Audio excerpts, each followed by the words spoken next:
السلام عليكم ورحمة الله وبركاته. حبايبي ازيكم عاملين ايه؟ وحشتوني موت. النهاردة هنعمل مع بعض الكبدة الاسكندراني. طبعا كلكم عارفينها، لذيذة ومهضومة وخفيفة وكلنا بنحبها على ما اعتقد.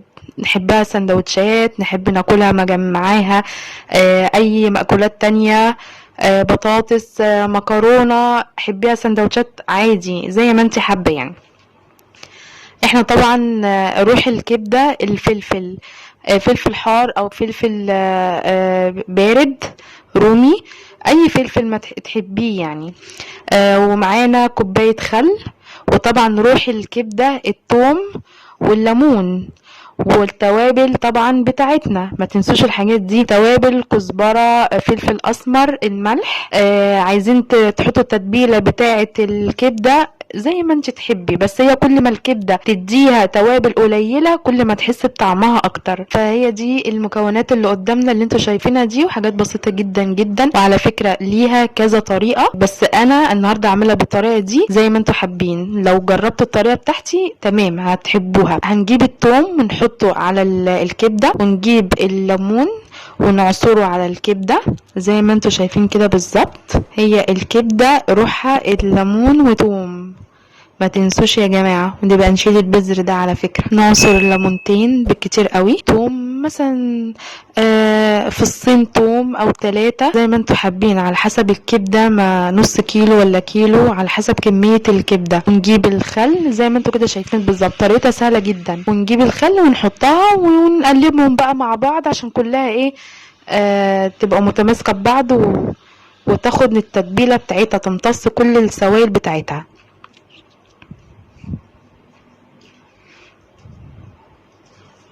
قطعوها يا جماعة. بصي اللي حابة تقطعها حتة، معلش الحتة دي كبيرة، همسكها وهقطعها. ممكن اللي عايز، في ناس بتحب الكبدة كبيرة وما شاء الله في ناس بتحبها صغيرة، على حسب ما انتي حباها في الساندوتش بتاعك. ونجيب بقى الطاسة ونحط فيها الزيت يكون ساخن، وننزل عليها بطبق الكبدة المتشوحة بتاعتنا، وزي ما انتوا شايفين نقلبها شمال ويمين علشان كلها ايه تتشبع بالزيت والتوابل بتاعتها.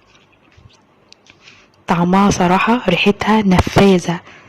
ونحط عليها بقى الحاجات بتاعتنا الخضرة الجميلة دي. بصوا يا جماعة، حاجة كده فلفل اخضر على فلفل احمر، عايزة تحطلك بقى قرن فلفل حامي، واو، حاجة كده تحفة جميلة جدا. ما شاء الله الريحة ما اقولكيش عاملة ازاي. طبعا كفاية انك انت تحطي التوم بس، يعني حاجات ربنا يعني ايه. الخضار نفسه الوان، وما شاء الله الفلافل اخضر واحمر وفي اصفر زي ما انت حابة تحطيه عادي زي ما انت حابة يا قلبي. نقلبهم مع بعض بس.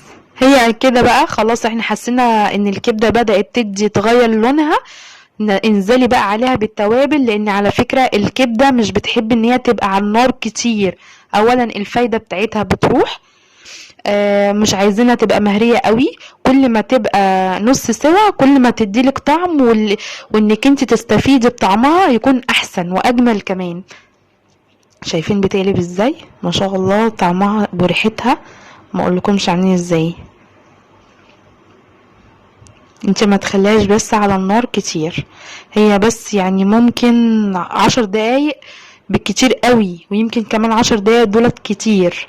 لا خليها اقل من كده. بس انا حبيت اوريكم بس الطريقة عاملة ازاي. في طبعا كبدة اسكندراني وفي كبدة بانيه، زي ما انت حابة تعمليها. وكده الطبق الاخير بتاعنا اهوت. صراحة شكله تحفة يعني، يتاكل كده من غير بقى سندوتشات، ومن غير عايزه تجيبي معلقه كده وتقعدي تاكلي براحتك وتخلصي بقى الطبق بقى. وما تنسوش لو الفيديو عجبكم اعملوا اللايك الجميل بتاعكم زي كل مره، وما تنسوش تشتركوا في القناه عشان يوصل لكم كل جديد، وتفعلوا الجرس. السلام عليكم ورحمه الله وبركاته.